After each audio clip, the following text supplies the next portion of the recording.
Hello, divine ones. It's your girl Nerese, mother of the House of Divinity, and welcome to another video. When you're an eccentric person with your own sense of style, beliefs, talents, flaws, and a mysterious cosmic energy, you are often misunderstood. We realize it's okay if we didn't fit into other solar systems because we were supposed to create our own. We will find and build a tribe of like-minded individuals. So, to the divine ones out there, welcome to the House of Divinity.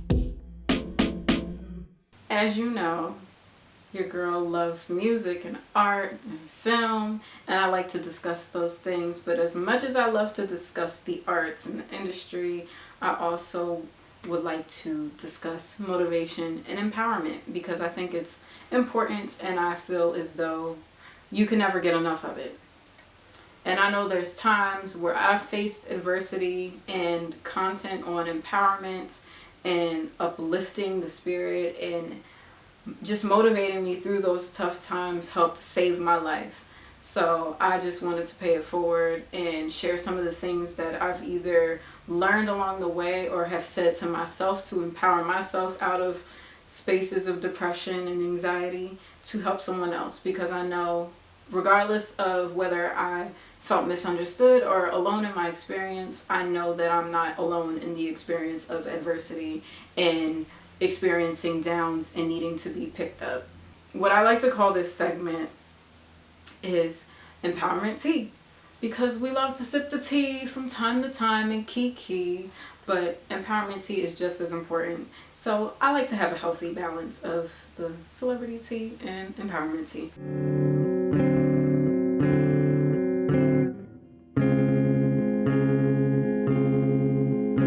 As you can see, I'm wearing the same clothes in my last video. I am doing a series on the difference between self-love and self-care. So to me, I feel as though self-love is the feeling of love for oneself, and self-care is the action of love for oneself. And right now we are within the series of self-love for the body, mind, and soul. In this particular video, we will be discussing self-love for the body, okay? Naturally, our physical bodies are a lot of times what we focus most on when we think of the body, mind, and soul, because you see it, you feel it, you move through this world in your physical body. And oftentimes, it's very hard to have love and appreciation for our bodies with comparison to other people's bodies, beauty standards and social media and all these things influencing us to feel a certain way about how our bodies should look. So, I want to create a conversation where we have love and appreciation for our bodies regardless of how it looks.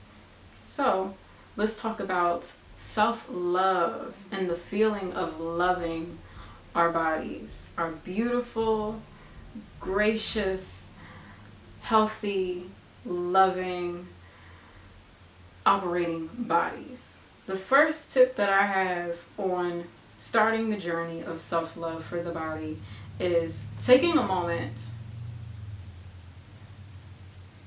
There was a car driving by. Taking a moment to look at yourself in the mirror. I would say do this naked. If you don't want to do it naked, then, underwear. But get as close to your actual physical body without, clothes and Spanx and whatever. Just your body in its most natural state. Really analyze, how do you feel about your body? Do you feel good about your body? Do you feel like, okay, I want to work on my body? Do I feel insecure about my body? And take a moment to really evaluate, okay, I do like certain parts of my body, but I might not like this one thing.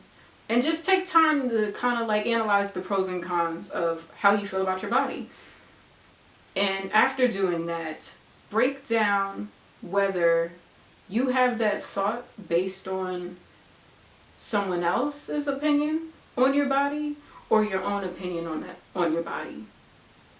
And really think about it and say, okay, I don't like my hands, I don't like my fingers or whatever. Okay, was that something that you thought of, like, okay, I don't really care for my hands? Or was it because somebody might have said, oh girl, your hands is ashy, your hands is forever ashy, something like that.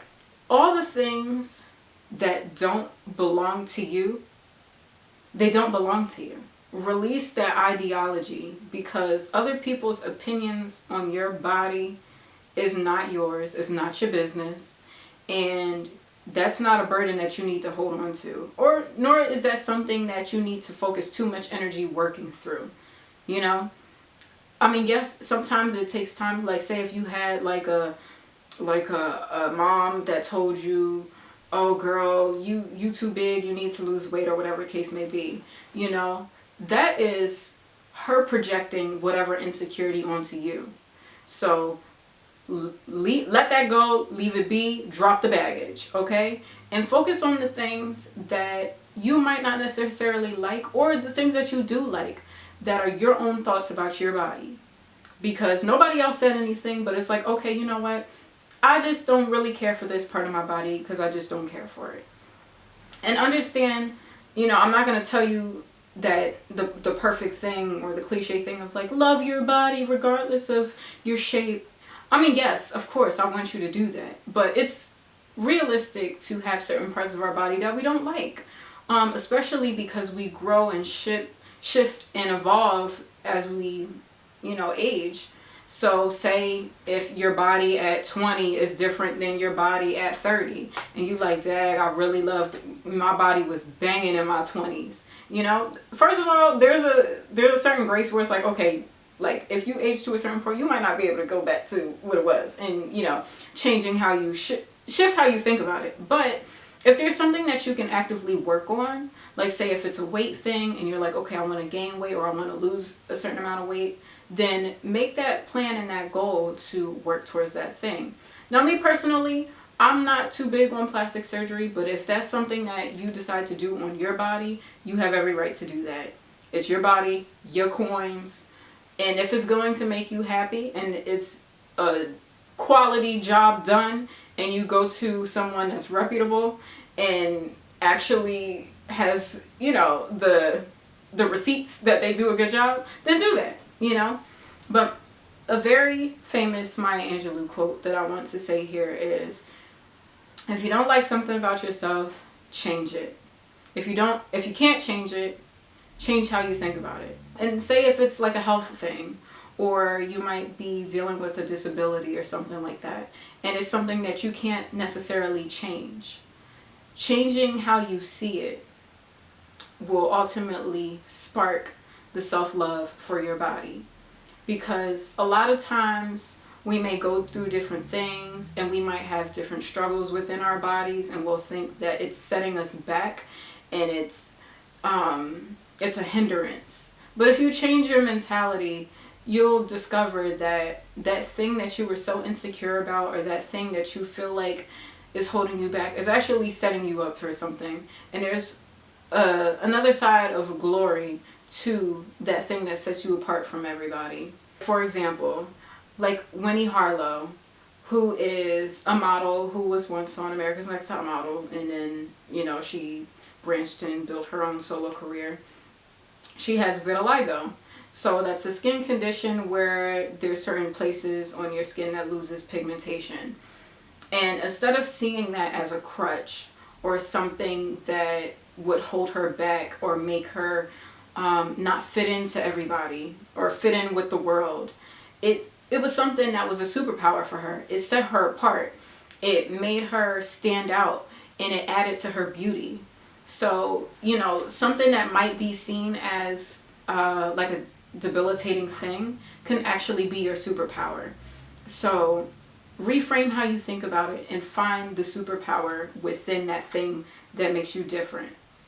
My last step, my step 2 kind of blended into my step 1. So quick recap. Look in the mirror, analyze what you like and what you don't like about yourself. And step 2 is determine what was a thought that was somebody else that they tried to put onto you, and what's a thought that you feel about yourself. And I guess step 3 would technically be taking away the thoughts of others and really focusing and honing in on what you feel about yourself, and changing the things that you don't like and shifting your mentality on the things that you do like, and really making time every day in the mirror as you get up and get ready for your day. Even when you ain't got the makeup on, or you know, and you ain't fresh yet, you fresh out the bed and you still got a little crust in your eye, you know, and just taking that time and just really looking at your body and have love for it and appreciation for the work that it does to get you through the day. And that leads me to my 4th step: be grateful for your body. Despite whatever state that it's in, whether you have an insecurity, whether you're going through a health struggle, or you might be dealing with a disability, regardless, your body is beautiful. It does the work that it needs to do to keep you here in this physical world. It allows you to have the experiences that you love, that make you feel joy, that moves you through the hard times and the good times. So having a moment to just be grateful and have love for your body, and know that regardless of what state it's in, your body is beautiful, and really feel that within. So it's your girl Reese. That's my message for the day, and I'm signing out.